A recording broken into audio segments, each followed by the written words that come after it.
lifeline, a record, a rallying cry. Black stories, black voices, black power. The heat is on. On the air and in the culture. KBLA Talk 1580. Stay connected. Stay informed. Stay loud. Stand up.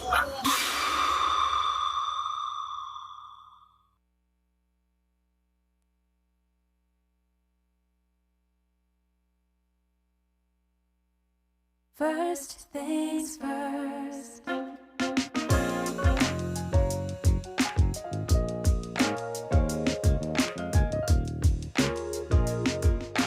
First things first, it's the DU General, Money B. I'ma put you up on the schedule, 6 to 9, 8 weekdays, not doing serious. Let's go. We got a lot to talk about, so much to pedal through. Unapologetically progressive. Tune to KBLA 1580 to get the mess. We're your ancestors' favorite radio station. First black on talk radio, left side of the nation. Me and Dominique DePrima go way back.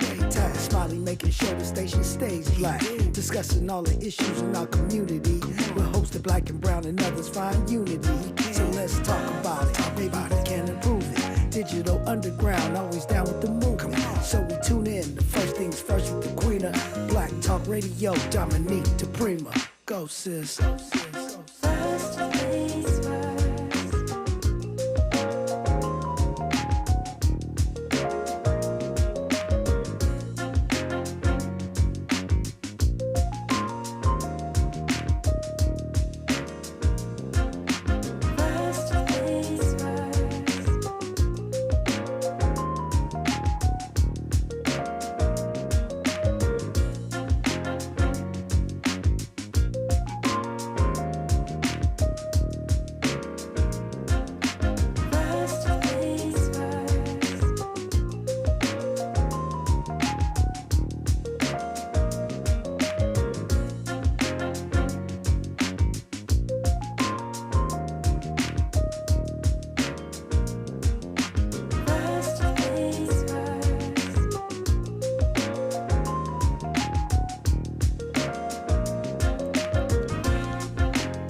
KBLA Talk 1580. Good morning.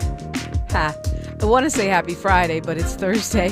Good morning and God bless. I'm Dominique DePrima. This show is called First Things First, and my very first thing every day is prayer, giving thanks, giving praise, asking for blessings from God, asking for the blessings of the ancestors and the elders, and let's go. We got a lot to talk about. We have a lot to do. Election season is upon us, and it's going to be busy, friends. I know you love that. So on a Think Tank Thursday, that's what we call every Thursday around here, we are meeting elected officials today all day long.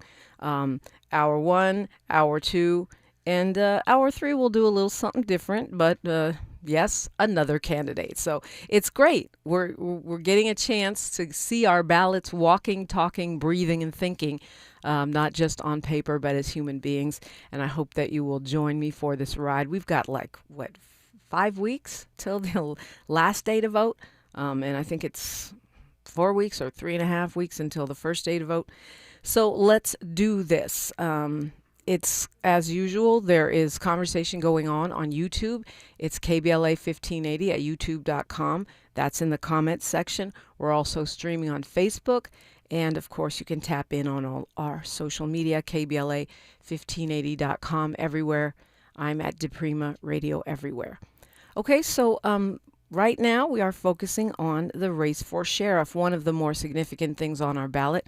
We have one of our candidates here in the studio. He's native Angelino and from a proud Irish immigrant family. Grew up near Crenshaw and Slauson in his early age, and went on to attend St. Mary's Catholic School, graduated from Whittier High School, Rio Hondo Community College. We'll let him tell you the story. He's here in the studio with us. Brendan Corbett. Corbett, welcome. Good morning. Thank you so much for having me. Yeah, thanks for coming in. So I noticed that your bio, you do talk a lot about your early life, and you are a union guy. I'm a very big union guy. I was a Teamster before I came on the Sheriff's Department, so I'm very pro-union. Yeah. How do you How did you decide to go from the Teamsters Union into being a sheriff, a deputy? I need to back up then for my childhood. So as you mentioned, I actually was born at St. Vincent Hospital over there and then grew up in South Central here, but I lost my mother when I was 3 from breast cancer. So it was my dad, Sorry. my dad, thank you, my dad, my brother, and I. So we ended up going to Whittier, where my aunt lived with my grandfather at the time, and then we big extended family of my dad, my brother, and I, and my aunt. And so my dad was actually in the youth authority. He worked for the California Youth Authority back then. So I always had the interest in law enforcement. Growing up, I always wanted to be a policeman, watching the Adam 12 and all those things back in the day. So it was always there. Without a mom and with a dad, and unfortunately, Irish heritage, alcoholism was rampant in my family. My dad was a functional alcoholic. My aunt was an alcoholic diabetic. So alcoholism played a big part in the childhood of what I saw I didn't want to do, kind of thing. And I saw taking them down a bad road. My dad went from a very distinguished career to drunk driving arrest to the point where he was incarcerated. Wow. Yeah, and that was it was tragic to watch and grow up in that environment. But in the back of my mind, even when I was growing up through high school and working, and like I said, a Teamster at Young's Market down in Central Avenue in Los Angeles, I always wanted to be a policeman. So in 1985, I was able to get on the department. It was post '84 Olympics, so there was a big hiring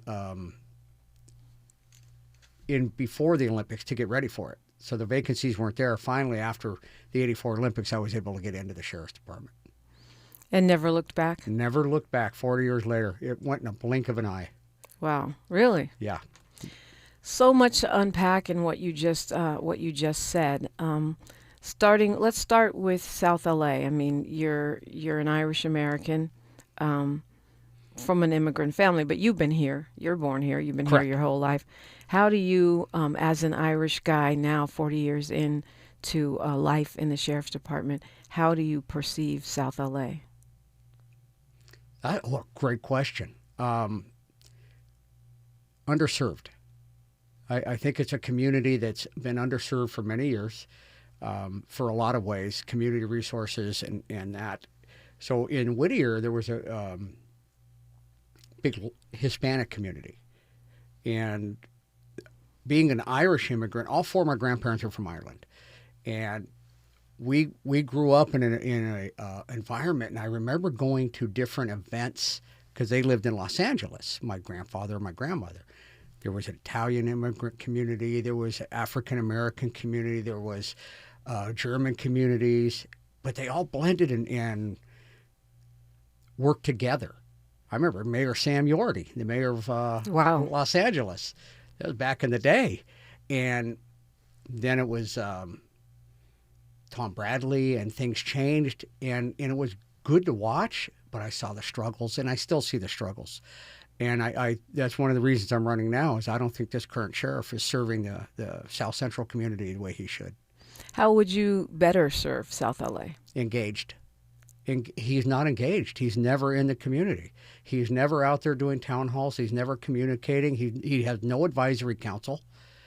I would reestablish the advisory councils and get representatives from the community to have their input, to have their opinions. What are they struggling with? We all saw the struggles with George Floyd and the protests following that.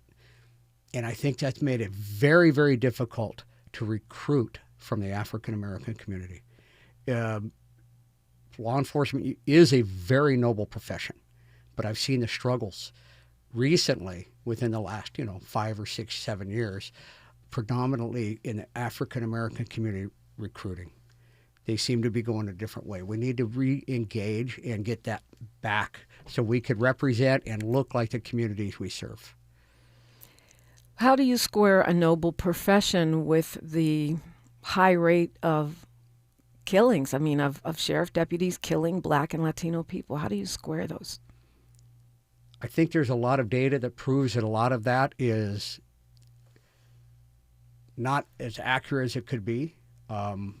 There is a problem with that, and I think there's been great warranted attention the last 10 or 15 years on that. I really do. I think body-worn cameras have come a long way in that. I think oversight has come a long way with that. We still have work to do, but I do think it's a noble profession. I'll give you an example. I delivered a baby in the back seat of a car. I saved a young man's life when I was a trainee who was choking on a lemon, and I brought him back to CPR. Young man's in the Air Force today. I pulled a jumper off a freeway overpass. It's a noble profession if you get the right individual doing it for the right reasons. And oversight is a part of that. Discipline is a part of that. You need to be engaged with not only your communities, but your department. And the problems we're seeing right now with this gentleman is he's not. For example, we have a serial murderer in Compton. Kevin Johnson, an ex-NFL linebacker, was murdered back in January. He was number 4 in that same homeless community. Do you see the sheriff coming out and talking about that? Do you see him engaged in the community doing town halls or warning these residents in the surrounding areas down in Compton? He's not engaged. There's no... And what about the guy before him? Sheriff Villanueva? Mm-hmm. Yeah. He's running again. Yes, he is. I'm running against Luna. There's 7 of us in here, so 7 or 8. So I would talk about Sheriff Luna's failures and why I'm running. Sheriff Villanueva has to talk about his own struggles, his own obstacles. That would be on him to talk about. But I know where you're going with it, and I understand it, and that's something he has to discuss because his relationship with the board started us down this path in a lot of ways. We're talking with Brendan Corbett. He would like to be your sheriff, and will, of course, vote on or before June 2nd. We'll continue the conversation when we come forward on KBLA Talk 1580.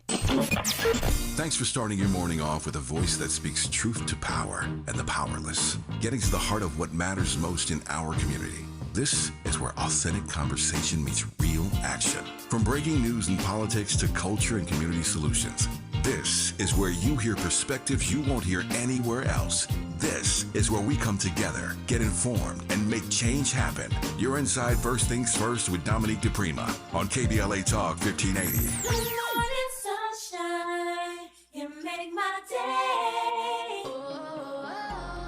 My perfect day has sand, salt water, and friends. But my moderate to severe plaque psoriasis can take me out of the moment. Now I'm all in with clearer skin thanks to Skyrizi. Risankizumab Riza, a prescription-only 150 milligram injection for adults who are candidates for systemic or phototherapy. With Skyrizi, most people saw 90% clearer skin, and many were even 100% plaque-free at 4 months. Skyrizi is just 4 doses a year after 2 starter doses. Don't use if allergic to Skyrizi. Serious allergic reactions, increased infections, or lower ability to fight them may occur. Before treatment, get checked for infections and tuberculosis. Tell your doctor about any flu-like symptoms or vaccines. Thanks to Skyrizi, there's nothing on my skin, and that means everything. Ask your doctor about Skyrizi, the #1 dermatologist-prescribed biologic in psoriasis. Visit Skyrizi.com or call 1-866-SKYRIZI to learn more. In a world full of noise, one station keeps it real. KBLA Talk 1580, where the conversation goes deeper, the voices sound like yours, and the issues that matter most to our community take center stage. Progressive, powerful, unapologetically us. Whether you're driving through the city or tuning in from your home or office, join the public square. KBLA Talk 1580, your home for talk that enlightens, encourages, and empowers. Listen live on our free KBLA 1580 app, on our website at KBLA1580.com, or on your radio dial at 1580 AM. Unapologetically progressive. Man, I love this place. I've been surfing here since I was a kid. Now, seeing my grandson out on the water, it means everything to me. Watching him and taking in the blue waves, the sea breeze, the blurry horizon. If you have geographic atrophy, or GA, subtle changes in vision could mean it's progressing toward irreversible vision loss. Izervay is proven to slow GA progression and could help preserve your vision for longer, so you may keep seeing the world around you. Izervay, or avacincaptad pegol, is an eye injection. Don't take it if you have an infection or active swelling in or around your eye. Izervay can cause eye infection, retinal detachment, or increased risk of wet AMD. Izervay may cause blood in the white of the eye, blurred vision, or a temporary increase in eye pressure. Do not drive or use machinery until vision has recovered after an eye injection or exam. Ask your retina specialist how you can slow your GA with Izervay. To learn more, call 1-855-IZERVAY or go to izervay.com. Paid for by Astellas Pharma. Your ancestors' favorite radio station, and your favorite morning show host. Let's get back to Dominique DePrima right now. Brendan Corbett is joining us in the studio. He's been 40 years with the LA Sheriff's Department and now would like to be the leader of that department. It's a huge organization covering a county that is actually bigger than many states. And you said a lot of things just in the opening as you share your story that I think bear further exploration. You mentioned Compton and the case there that you're concerned about. You'd like to see more town halls. But what do we do about Compton, particularly as it pertains to the sheriff? Compton had its own police department, and then when that was disbanded, the sheriff's department took over patrolling that area.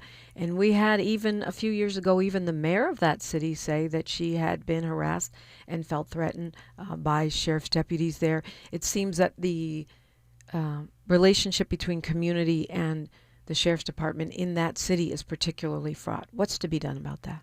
Great question. And it goes back to what I said earlier, engagement, communication, advisory councils, having a direct connection with the community, hearing from them what their concerns are. Are we still having a breakdown of this communication?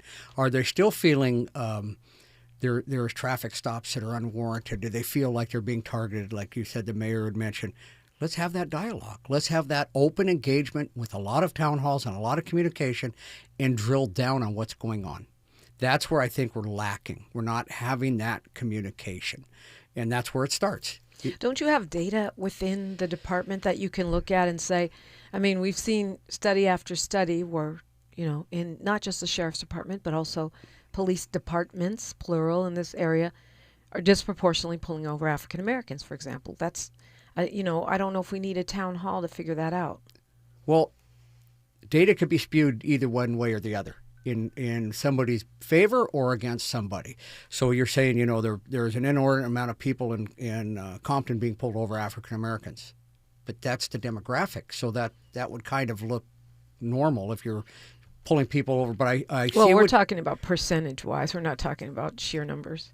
Yeah, no, I agree with you. Yeah, so if that's the case, then that's something we should absolutely look at, and then drill down at the station level with the captain and the chief and the commander of that station and find out what's going on.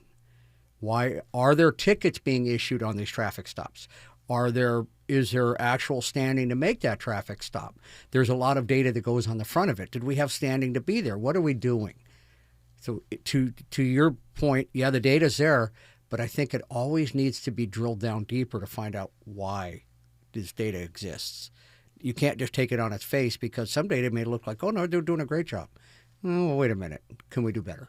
And that's where the dialogue and the communication and the drilling down and actually knowing what you're looking at, knowing what your data is telling you is like, okay, what time of day are we making these traffic stops? Where is it happening? How is it happening? That kind of thing. We talk about Compton. This is one of the areas where we have had reports of sheriff's deputy gangs inside the prison system, inside certain stations. Do you acknowledge that they exist? No. Yes and no. So a deputy gang per se, by definition, I don't think there has been or will be. Cliques and subgroups, absolutely. What's the difference? Behavior. Criminal behavior by definition of the law, with the oversight and the laws they've made in the state of California and the policies on the department. There has to be the connection with a clique or a subgroup and a common tattoo plus criminal behavior. But isn't the alleged beating, shooting, and killing of people to get promotions within that gang or within that clique, isn't that criminal behavior? You just said the word, alleged. Nobody's ever been able to prove that exists. And where I'm going with they've made some pretty strong correlations.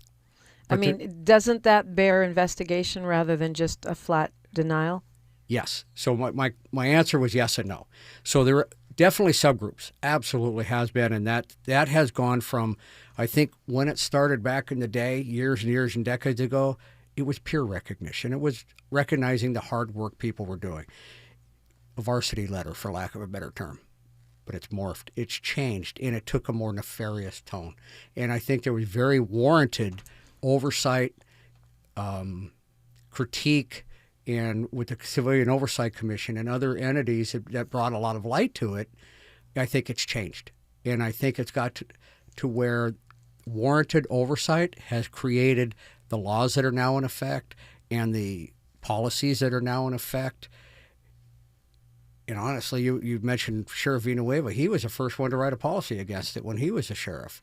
Now Sheriff Luna's taken that and kind of hybrided that policy plus the law.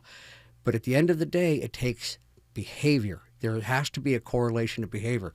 When I was the assistant sheriff of overseeing all the jails, I actually used a better mechanism to identify some of the bullying and hazing going on. We have an anti-bullying policy. And I was able to identify 3 supervisors at the Fayetteville Jail, the women's jail in Linwood, that were hazing and bullying the deputies. And I used that to remove them and actually discipline them.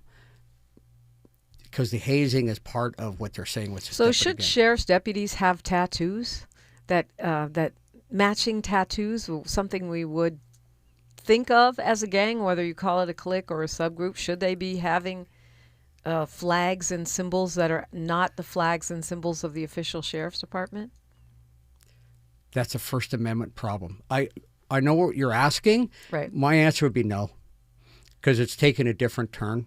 Yeah, I mean, I understand what you're saying. It's a First Amendment problem, but I have a First Amendment right to drop F-bombs on this show every day, but I guarantee you I'll get fired if I do it. So to your point, and actually, let's be realistic, it's different when you're a deputy sheriff or a police officer. Right. There's a different standard. Yeah. So my answer to that would be, if they don't understand the connotation is negative now, somebody needs to educate them rapidly on this, because there's a liability to our communities. There's a financial liability, because what they've done is all the deputy gang conversations, all the oversight, all the attention, it's tainted jury pools. So if there's a civil case and the deputy's in there or police officers in there, first thing the attorney's going to say is, do you have a tattoo? And if they say yes, and they better not lie, you've just added zeros, because a jury's going to think automatically they're nefarious, where it's not. So to your point, they should not have matching tattoos. No, that should be, but that needs to be at the level where every captain of every station, of every bureau, of every individual should be educating their people on that. And this ship has sailed. That might have been something in the 80s and 90s. It's nefarious now. It's gone. It's like the Blue Lives Matter flag. I think originally that was very innocent. It was just pro-police. But now it's become apparently a symbol of white pride, white supremacy. That needs to go. Because if it takes that connotation and offends any group, it needs to go. Same thing. These tattoos have become something negative, and they have their First Amendment right to have them, but they also need to be educated on what that's doing to the trust in the community. Brendan Corbett, why? Okay, when we talk about things like officer-involved shootings, when we talk about cliques or gangs or subgroups, when we talk about the lack of communication, really we're talking about a culture, right? Yes. How do you change a culture? From the top and together. Not as just a sheriff because I say so, but you work with the communities. African-American community, Cambodian community, Korean community, Armenian community, Jewish community, all these cultures. Los Angeles County is a beautiful melting pot of all these cultures, but they have their own unique challenges. They have their own unique cultures that we need to be aware of, that we need to work with and understand. And if you're not communicating, you're not engaging, you're not understanding. So that's where we start. And that's how change is made, identifying a problem and addressing it. And I think there's been some great attention in the last 5-10 years on the challenges in the African-American community. with the tragedy of George Floyd and then the follow-up on the protests and that. It brought attention, warranted attention. There was a term, and I spent 15 years on the SWAT team, and one of my captains taught us a term that to this day. And if I say unfreezing event, does that mean anything to you? Unfreezing event? No. Okay. But what if I say Columbine High School, Rodney King, 9/11? These are events that shook us to our core and caused us to change how we're doing things. And I think what you're talking about is we have unfreezing events which have made us change how we've done things. And how we did it back 20 years ago doesn't work now. And we've had some great advances with technologies and policies and engagement with the community, which we can't stop. We have to have more and more and more. And that's where change is made. That's where it starts. And that's how we get there together. Brendan Corbett is my guest. He would like to be LA County Sheriff. We've got news, traffic, and sports. Then we'll continue this conversation only on KBLA Talk 1580. More of First Things First with Dominique DePrima when we come forward. I'm Bree Wood with BIN News Now. 2 people are dead and dozens more were treated after a chemical leak at a West Virginia facility near Charleston. Kanawha County Commission Emergency Management Director C.W. Sigmund. When the materials got together, they reacted violently and exposed the workers. It was an open vessel and it reacted almost instantaneously. Officials say a tank cleaning reaction released toxic hydrogen sulfide, killing 2 workers and critically injuring another. Meredith Watson, the black woman who accused former Virginia Lieutenant Governor Justin Fairfax of sexual assault, says there were decades of warning signs. Speaking out now, Watson says her allegations were ignored long before the recent tragedy. And the Michael Jackson biopic Michael is expected to bring in major box office numbers. The film, starring Jafar Jackson, is projected to earn up to $70 million domestically in its opening weekend. Get BIN News Now on demand 24/7 on the iHeartRadio app. Got issues with youth or high school sports? Positive Coaching Alliance can help. PCA, a national nonprofit, offers more than 1,000 free online resources for youth and high school sports coaches, parents, students, and administrators. Visit PCADevZone.org. This is the KBLA Sports Minute with Ray Richardson. The NFL Draft kicks off today in Pittsburgh. The 7 rounds will last 3 days. Round 1 begins today at 5 p.m. local time. The Rams have the 13th pick in the first round. The Chargers have number 22. The number 1 overall pick belongs to the Las Vegas Raiders. They're expected to take Indiana University quarterback and Heisman Trophy winner Fernando Mendoza. Live coverage of the draft will be on ESPN, ABC, and the NFL Network. The Dodgers are in a slump. They're 1-4 in their last 5 games. They were shut out 3-0 Wednesday night at San Francisco. In the Dodgers' last 2 games, they have a combined 7 hits and have left 15 runners on base. Dodger fans should not feel too concerned. It's early. At 16-8, the Dodgers have the second best record in Major League Baseball behind the 17-8 Atlanta Braves. The Dodgers wrap up their 7-game road trip today against the Giants. No debates, no speculation, just the info you need. That's your KBLA Sports Minute. I'm Ray Richardson on KBLA Talk 1580. You better work.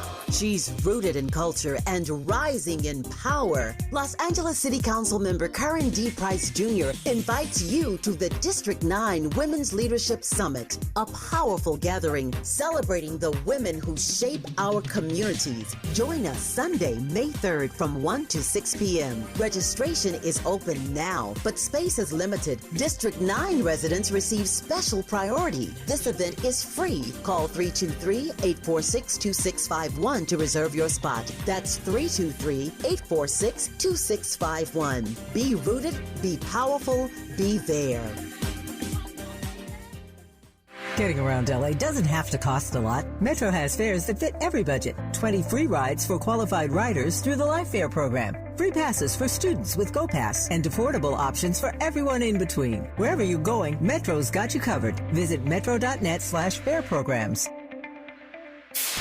KBLA Talk 1580. We've got a lot to talk about. Tired of being locked out of job opportunities and shut down by systemic racism? KBLA Talk 1580 stands with you in fighting for the rights of black workers, and we don't black down. The Los Angeles Black Worker Center is a dynamic alliance of workers, organized labor, community-based organizations, clergy, students, and scholars working collectively to improve the position of the black working class. The LA Black Worker Center takes a comprehensive approach to addressing the black jobs crisis. Their programs promote access to quality jobs, racial equity in hiring and retention, discrimination-free job sites, and they prepare black workers for employment in high-wage career track jobs. The LA Black Worker Center supports workers who need help protecting their rights on the job. They give workers access to quality jobs and remove systemic barriers to employment. And they are advocating for a fair deal for black workers in the new Los Angeles City Charter. To sign up for free career readiness training, get involved in organizing, or learn about union apprenticeship programs and trade registries, please visit lablackworkercenter.org. That's lablackworkercenter.org. Together, we can beat the black jobs crisis and build a more equitable Los Angeles. This is a community call to action from KBLA Talk 1580.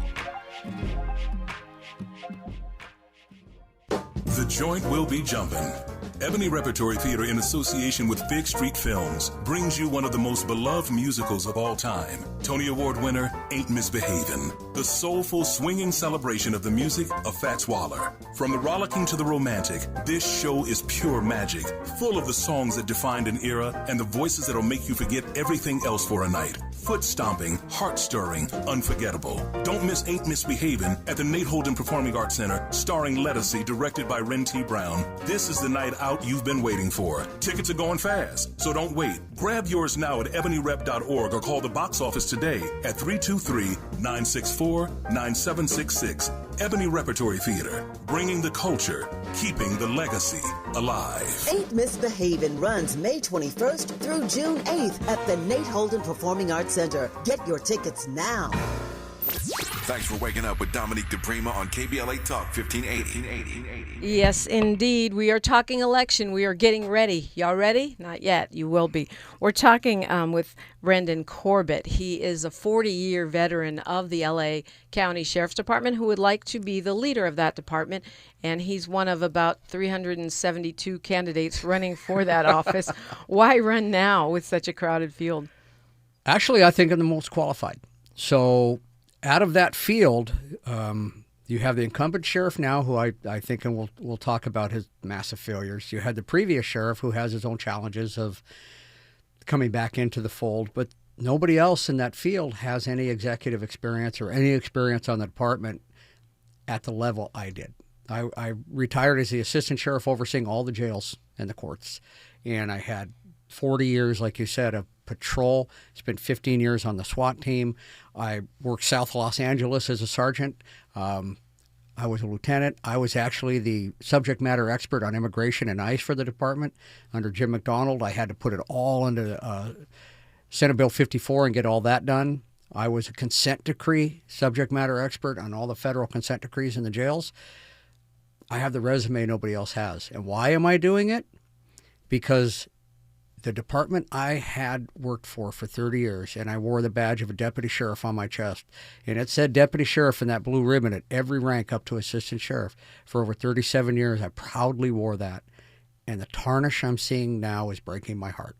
And we need to better serve our communities. Communities aren't safe. The communities are dangerous.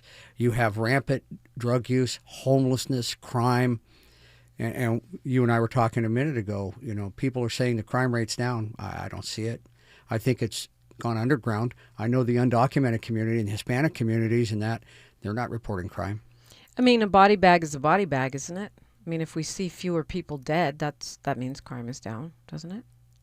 Wow, No. Absolutely not. How about the undocumented women that are being raped and not reporting it? How about the children that are being molested and not reporting it?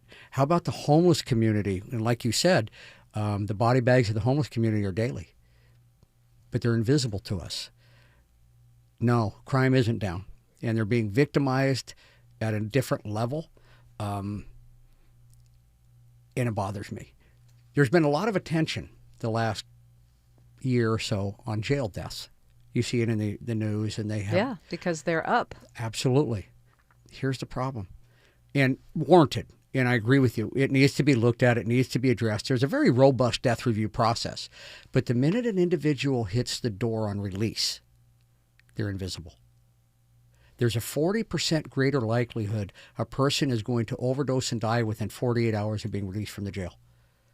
Why are we not tracking that? Why are we not giving them support as they leave? You give them a vial and Narcan, say, have a nice weekend. I mean, now we have the Justice Care and Opportunities Department in LA County, which offers support if people knew about that support.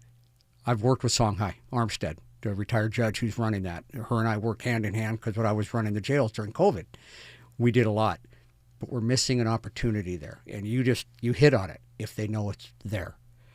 My plan is to deal with the homeless entirely different, in a whole different platform that's unprecedented. Example, give me a sense of what that looks like. So I'm going to create a case management system when somebody comes into the jails. And by the way, the jails is probably the greatest feeder for the homeless. I'd say 90 to 95% of the homeless you talk to in the community have been incarcerated. And we failed them on the way out. So what I want to do is create a case management system. When they come in, if they're mentally ill, substance abuse, or even homeless, and honestly, the homeless are a little embarrassed and they don't self-report that they're homeless. But that's okay. We can get there with them. The first 24 hours of being in a jail is overwhelming. It's a scary place. They're being hit with 30 to 40 questions about their mental health and this and that. There's a lot going on. It might be the worst day of their life. They're in the jail. Give them a minute to process and get some case management down the road to where we track their treatment medically and mentally, and then we triage it reverse so those getting out soonest will have our priority. The second part of that, as the sheriff, I'm going to create a coalition with the courts, the public defender, the district attorney, the alternate public defender, probation, JCOD, ODR, and all these entities that are doing a magnificent job on reentry and support, the Dream Center, Union Rescue Mission, all these, a lot of faith-based organizations are better at rehabilitation and family unification. Let's get them all into the same roof and talk the same language. So the minute I identify that person I case manage, as they get transitioned back into the community, they get released, JCOD knows about them, ODR knows about them. Somebody knows they're going to come out and get a warm handoff to continue that support as they come out. Part of that is a communication network that I'm going to let every police chief and law enforcement agency know this person you've arrested is coming back out. And by the way, here's their case manager in the community. If you see him returning to that cycle of homelessness, drug use, crime, contact this case manager and get them the support they need for help before we end up having to take them back to jail.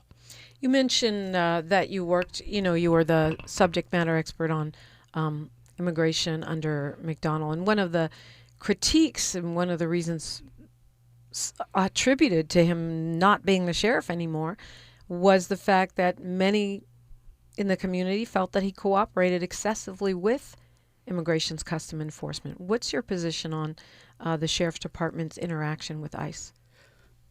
Currently or then? Now. Okay, now there really is none, but I think the sheriff has done a terrible job of communicating that. I think he hasn't been in the community. When the ICE raids were going on, where was he? Where was he in the community trying to take the temperature down, trying to let them know we're not ICE. This uniform is not ICE. We're not helping ICE.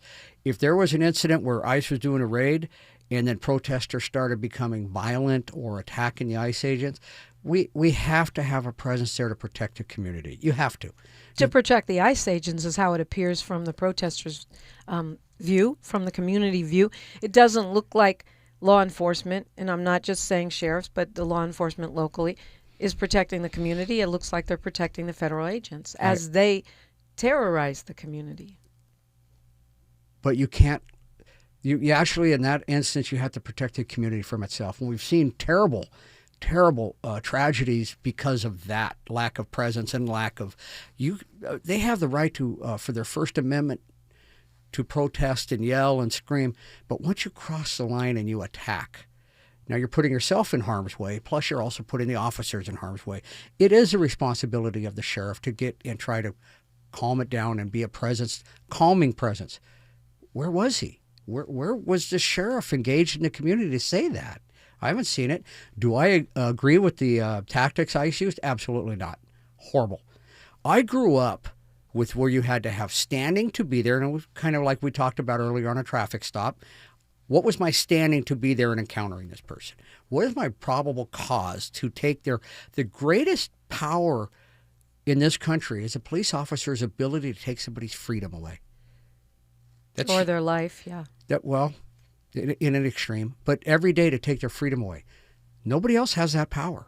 That's a huge responsibility. Yes. And you're watching people just jump out and grab them. That goes against everything I was ever taught, everything I believe. But you need to get in the community as a sheriff and tell your communities just that. Because what you've driven is everybody underground that will not engage with the sheriff's department, will not report crimes, and now they're victimized several different ways. So, yes, to your point, there are times when it results in terrible shootings, and we saw those happen back east. It was terrible. But I think the presence of law enforcement to calm it down and tell them, we're not here to defend them any more than we're here to protect you. We have to be here to protect our communities. That's the message that I don't think was resonating. And that's why you are there. You're not there to help ICE. We're not there to help them. Going back to the McDonald, that was Senate Bill 54, allowed transfers to ICE from the jails. And the original list of charges that you could turn people over, it was hundreds and hundreds of charges. And I actually worked with CHIRLA, Endowment, ACLU, the Office of Inspector General, and we took that list down to about, serious and violent charges only. And we worked with them to cut out all the charges that were superfluous. CHIRLA, for those not familiar, is an immigrant organization focused on the Central American community mostly. Correct. I'm sorry. Yeah. Yeah, but we worked with them. We worked with ACLU, the OIG. Endowment is a national day labor organization. Let's get some charges that would protect the community, but not just turn people over. They had a drunk driving arrest 10 years ago. No, that won't work. So we actually worked very hard on that. And that changed when the Board of Supervisors, and I'm sorry, let me go back a little. The reason we stopped doing when Alex Villanueva came in, he removed ICE from the jails. But we still did the transfers. Because you don't need an ICE agent in there to do the transfers. Right. ICE agent serves no purpose in the jail. They do nothing.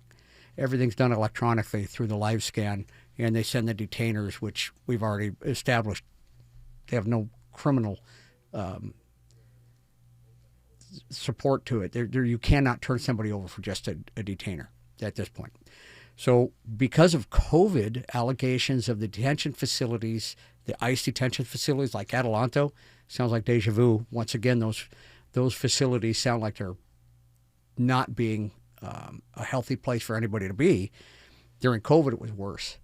So we stopped the transfer. We did a moratorium on transferring anybody to ICE. And then that went from 60 days to 90 days to permanent. Then the Board of Supervisors passed an ordinance saying no sheriff can transfer to ICE. The way Senate Bill 54 is written, you can transfer. The sheriff has the authority to transfer somebody if it doesn't violate federal law, state law, or local ordinance. Well, now there's a local ordinance prohibiting it, so they cannot transfer anybody from the jails to ICE anymore. Yeah.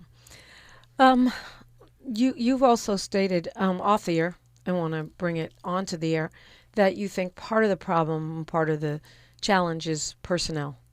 Oh, yes. Yeah. Well, there's a 24% vacancy rate on the department for sworn personnel, and there's a 24% on professional staff. Those are the men and women that keep the lights on, pay all the bills, and do all the processing. So a quarter of your department is gone, but there still has the same amount of work to do. So the amount of work on our deputies and our professional staff, they're working an inordinate amount of overtime that they can't sustain. They're exhausted. Unfortunately, we had 16 suicides in 3 years. They're just tired. 16 suicides within the department. Within the department in 3 years. That's unconscionable. It's unconscionable. There was one just a few weeks ago. And it's heartbreaking. And they're exhausted. Our people are tired. And now at 24% vacancy rate, they're still running the department like we're fully staffed. There's a lot of administrative positions. There's a lot of offline positions. So does that mean the budget needs to increase for the sheriff's department? And the sheriff's department, law enforcement in our region does take up a huge percentage of a already large budget. I don't think the budget needs to increase. I think we need to right now tighten the belt on the department and refocus the resources we have back to the communities and back to we call it line positions, the front line, the first contact with the community, the first line with the inmates in the jails. The line needs to be fully staffed because that's where it starts. If we have to curtail some administrative positions, if we have to outsource and hire people to do other things, let's do it. You have a $4.2 billion budget. So I don't think it's the budget. I think the board is doing a good job of giving us what we can. You could always use more. What hurt the county budget was that probation settlement for the sexual abuse, $4 billion. I mean, the whole budget is impacted with that. You could always use more, but I don't think that's the problem right now. The problem right now is, first off, the mass exodus of personnel. Secondly, we have to pay our deputies a little bit more. They have to get a raise to be commensurate with other agencies who are giving huge signing bonuses and that type of thing. We have to be competitive, but they have to want to work for the sheriff. And unfortunately, they don't want to work for the sheriff. The biggest recruiter we've always had was our own personnel. And that goes professional staff too. I can't tell you, when a young deputy growing up, if I had a question, I'd go to the station secretary or somebody there, and if he or she didn't know, they'd go to their sister, their aunt, their mom, their cousin who worked, and they always got you the answer. That's gone. That's gone. It's taken a year to do the background on professional staff. They don't want to wait that long. So we need to streamline the process. We need to support our people better and get our staffing back up to where it needs to be, because we're not ready for the World Cup, we're not ready for the Super Bowl, and we're sure not ready for the Olympics. Brendan Corbett is my guest. He'd like to be your next sheriff. We'll continue the conversation when we come forward on KBLA Talk 1580. A safe place to go loud. A great place for progressive politics. KBLA Talk 1580. My name is Cynthia Mitchell. I've been an emergency room nurse in Los Angeles County for 25 years. I've been there through every fire season, every outbreak, every earthquake. Every time Los Angeles needed us, the doctors and nurses of Los Angeles County showed up. And right now, I'm seeing another disaster coming. Trump's cuts to Los Angeles County's healthcare system are a public health crisis in the making. Medi-Cal, public hospitals, disaster preparedness are all at risk, but we can stop it. Measure ER fights back against these cuts. For a half a penny, we keep emergency rooms open, care within reach for working families, and doctors and nurses serving the communities we love. When you vote yes on Measure ER, you're not just voting for healthcare, you're voting for LA. Vote yes on Measure ER by June 2nd. Ad paid for by Yes on ER, Restore Healthcare for Angelinos, sponsored by St. John's Community Health and Health Justice Action Fund. Ad committee top funder, St. John's Community Health. My name is Tyrone Owens, and this is my home for 23 years that burned in the fire. Me and my wife, Charlene, we had this whole yard decorated every year. This was the house that sparkled throughout the entire neighborhood on all the holidays. It's a community that will never be the same due to the negligence of a utility company. So I am pretty upset about that. We were nowhere near being able to rebuild with our insurance. It's going to cost $1 million to put your house back up. I want to get back to that point where we were before the fire. I'm starting to get emotional, but I'll work through it. LA Fire Justice has been wonderful for us. They're just caring people. We have all faith in them. Big ups to LA Fire Justice, who's given us hope to rebuild 100%. Advertisement. Douglas Foster, 221 East Walnut Street, Suite 100, Pasadena, California, 91101 is the attorney responsible for this ad. LA Fire Justice is proud to sponsor Conversation Live, Altadena Rising with James Farr on KBLA Talk 1580. It's never too early to start talking about money in realistic ways with your kids. JP Morgan Chase navigates how to educate your kids now about creating long-lasting, healthy money habits. Whether your kids are in elementary school, high school, or college, now is a great time to start a conversation about ways to create healthy money habits as they grow, ultimately benefiting their financial future. Talking about money in a realistic way to support your kids' lifestyle and dreams, your first banking account geared towards high school or college. It's never too early. Explaining the basics, what you earn and what you spend, building financial confidence starts with getting organized. Learning and practicing vital money skills now will stay with them for life. Tools they will have to stay on top of their finances and achieve their goals. This segment is sponsored by JP Morgan Chase.